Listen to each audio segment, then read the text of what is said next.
Ibarretxerekin eta Ardantzarekin lehendakari zerrendan hain laster egongo zela inor gutxik espero zuen 2008an EAJaren presidente izendatu zutenean. Bi karguak bateraezinak direnez, duela urtebete berak mahai gainean jarri zuen arte, ez zen serio aipatu hautagai izateko aukera. Eta bateraezintasunak eta horiek hautatu eta gero erabakitzen dira. 2009an lehendakaritza galtzeak baina apustu gogorra egitera bultzatu zituen jeltzaleak jaurlaritza berreskuratzeko.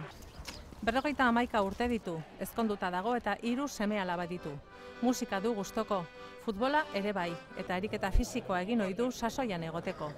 Serio eta metodikotzat dute eta jendaurrean jarrera zuhur eta apala erakusten du.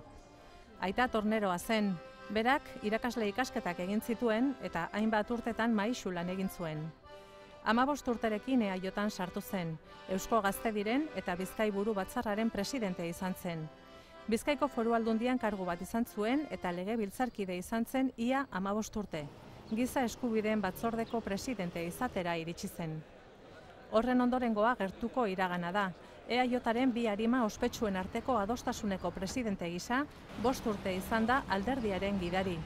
Tarte horretan bere burua prestatu eta bere alderdiak Euskal Herriari egin beharreko eskaintza ere landu du. Gora Euskadi askatuta! Azken 3 urte terdian gainera, Patxi Lopezen gobernuaren oposizio buru izan da.